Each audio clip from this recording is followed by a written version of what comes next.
Hello दोस्तों, welcome back to my YouTube channel. Friends, आज हम आपको बताएंगे विलोपन विधि। किसी भी समीकरण का आप विलोपन विधि कैसे निकालेंगे, वो विलोपन विधि का नियम क्या है। ठीक है, इस वीडियो में हम पूरा बताएंगे। वीडियो को आप लोग स्किप करके तनिक भी मत देखिए, पूरा देखिए, तभी आपको समझ में आएगा। तो फ्रेंड्स, चलिए स्टार्ट करते हैं वीडियो को।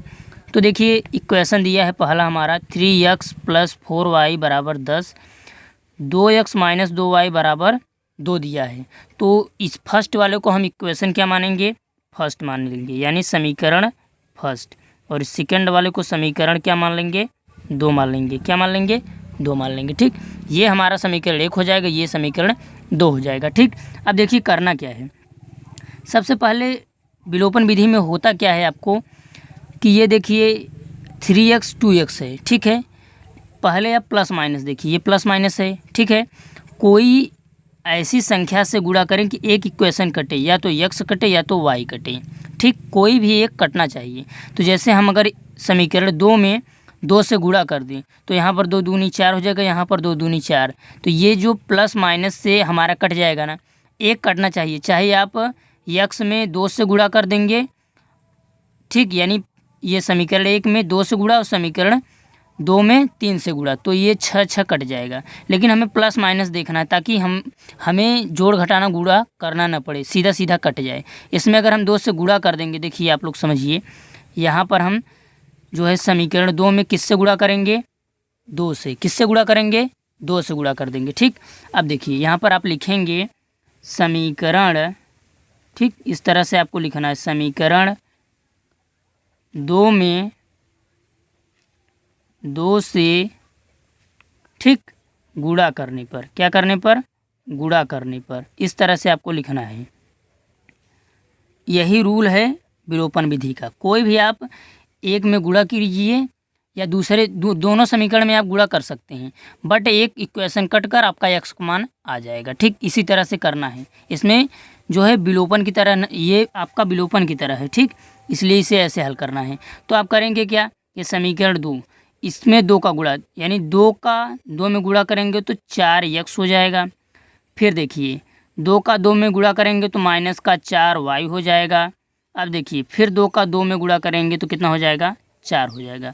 अब ये हमारा कितना, समीकरण 3 बन गया। क्या बन गया, समीकरण 3 बन गया। ठीक है, अब देखिए इसमें करना क्या है, ये वाला और ये वाला देखिए 4x, ये +4x है, ये -4x है। देखिए ये दोनों अगर हम जोड़ देंगे तो हमारा देखिए y 4y और 4y कट जाएगा, तो x का मान हमारा निकल आएगा। तो अब करेंगे क्या, हम समीकरण 1, ये समीकरण 1 है और ये समीकरण 3 है। समीकरण 1 और समीकरण 3 को क्या करेंगे, जोड़ेंगे। क्या करेंगे, जोड़ेंगे। ठीक है, ये देखिए समीकरण 1 + समीकरण 3। ठीक, अब देखिए सबसे पहले समीकरण 1 लिख लेते हैं। तो समीकरण 1 क्या है, ये फर्स्ट वाला हमारा समीकरण 1 है, तो इसे लिख लीजिए 3x - 4y। ठीक, 3x, ठीक है, ये 4y हो गया और इक्वल टू कितना हो गया, 10 हो गया। ठीक, आप इस तरह से लिख देंगे। उसके बाद समीकरण तीसरा लिखेंगे, चूँकि देखिए ये +3 है तो 3 समीकरण जो है 3 ये वाला है, तो 4x - 4y इक्वल टू कितना है, 4 है। देखिए सबसे पहले समीकरण 1 हमने लिखा और उसके बाद समीकरण 3 लिखा। ठीक, अब इसको कैसे जोड़ते हैं आप देखिए, इतना लिखा। अब इस तरह से आप एक जोड़ की तरह बना लेंगे। अब देखिए ये प्लस माइनस से तो पूरा कट गया। ठीक है, अब बचा क्या, 4 और 3 कितना होगा, 7x हो जाएगा। ठीक, इक्वल टू 10 और 4 कितना हो जाएगा आपका, 14 हो जाएगा। ठीक है, अब देखिए x बराबर ये 14 है। ठीक, और ये 7 गुणा में है तो बराबर किस तरफ आएगा, तो क्या हो जाएगा, भाग में हो जाएगा। ये हमारा 7 हो गया। अब ये कट जाएगा तो 7 दूनी 14, यानी x का मान कितना आ गया हमारा, 2 आ गया। क्या आ गया, 2 आ गया। x का मान यहाँ पर 2 आ गया। अब यही x का मान चाहे हम समीकरण 1 में रखें चाहे 2 में, हमारा मान आ जाएगा। y का भी, तो यहाँ पर क्या रखेंगे, समीकरण, देखिए समीकरण हम 2 में मान रखते हैं। समीकरण 2 में, ठीक है, x का मान, ठीक, रखने पर x का मान रखेंगे। देखिए पहले समीकरण 2 उतार लें, तो यहाँ पर 2x - 2y इक्वल टू 2 है।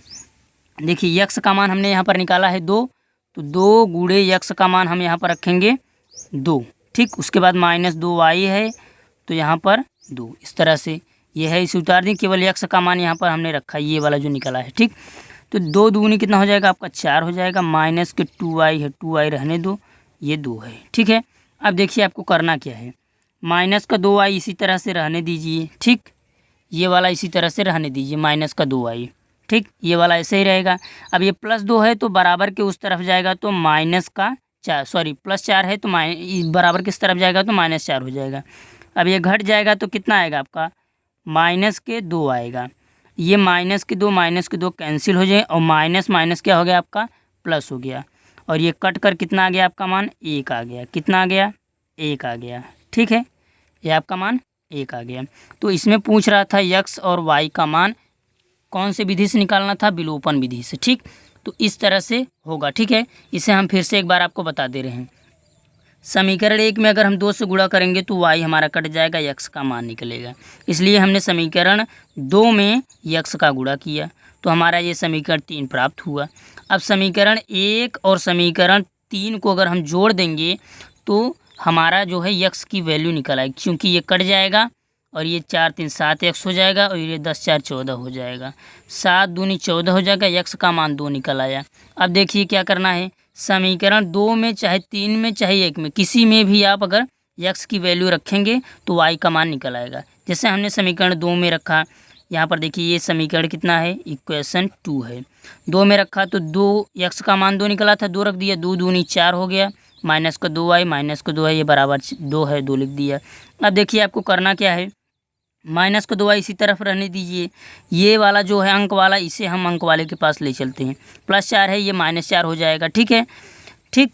अब ये घट जाएगा तो -2 आ जाएगा, यहाँ -2 पहले से था, ये माइनस माइनस प्लस हो गया, 2 2 से कैंसिल होकर 1 आ गया, ठीक। 2 2 से ये कैंसिल होकर 1 आ गया और हमारे यक्स का मान 2 निकल आया, वाई की वैल्यू कितना निकल आई 1 आई। इसी तरह से विलोपन विधि आप किसी भी टॉपिक या किसी भी क्वेश्चन का कर सकते हैं, ठीक है। आई होप कि आप लोगों को ये वीडियो अच्छा लगा होगा। वीडियो अच्छा लगा तो प्लीज़ वीडियो को लाइक करें, शेयर करें एंड सब्सक्राइब करें। So thanks for watching the video. मिलते हैं अगले वीडियो में, तब तक के लिए पढ़ते रहिए।